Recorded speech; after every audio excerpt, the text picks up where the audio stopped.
Hi everyone, we are on to our second part of our video series on settlement discussions and specifically pre-termination negotiations, so the framework of settlement discussions under section 111A of the Employment Rights Act. So in the first video we looked at scene setting, how that discussion might take place and what the code recommends in terms of how that progresses. There are a couple of points I wanted to explore in further detail in this video, the first being the timing of considering offers. And quite controversially for me, the code suggests that the parties should be given a recommended period of 10 days to consider an offer, and perhaps as well an employer should be timetabling what those discussions look like and from start to finish when we might want a resolution by.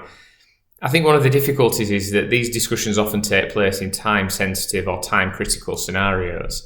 So if there is a potential performance management exercise on the horizon, the employer will want to start that management exercise fairly quickly if an employee does not want to agree to an offer.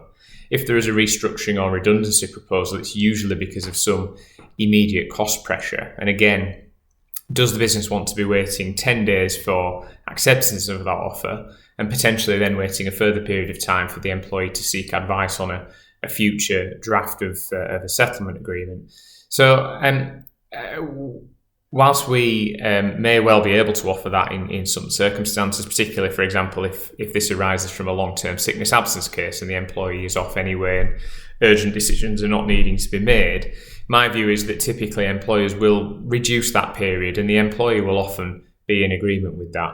From a leverage perspective, it can give the opportunity to criticise the employer and say, well, this is improper behaviour, it's undue pressure. I don't necessarily agree with that, and it's something we would respond to by saying that we still believe we are being reasonable in what is offered. The other element I want to pick up on in this video is the right to be accompanied, because again, it's not something I particularly recommend in these discussions. The very purpose of a pre-termination negotiation is to come to a confidential settlement, or at least hold a confidential discussion around potential alternatives to dismissal. The right to be accompanied often will not be a trade union representative because among most SMEs, trade union membership is not particularly high. So the employee will be seeking probably to bring a colleague with them into that discussion. I think that can be incredibly difficult because firstly, the cat is out of the bag in terms of this specific discussion. Could it also trigger other employees believing that there may be a deal on the table if they want to go in the future? Could that set tongues wagging elsewhere in the business, and could this ultimately affect the confidentiality and admissibility of the discussions which have taken place? So again, it's difficult to see a direct sanction from refusing that right to representation. But again, if I was the employee in those circumstances and I was trying to push for a higher settlement sum, I may say that there is undue pressure applied and there might be improper behaviour, and as such that affects the admissibility of these discussions. And we will come on in a future video to discussing the impact of behaving improperly on tribunal proceedings. Again, as the employer's representative, I would resist that and say that not having a representative allows us to have a more open discussion.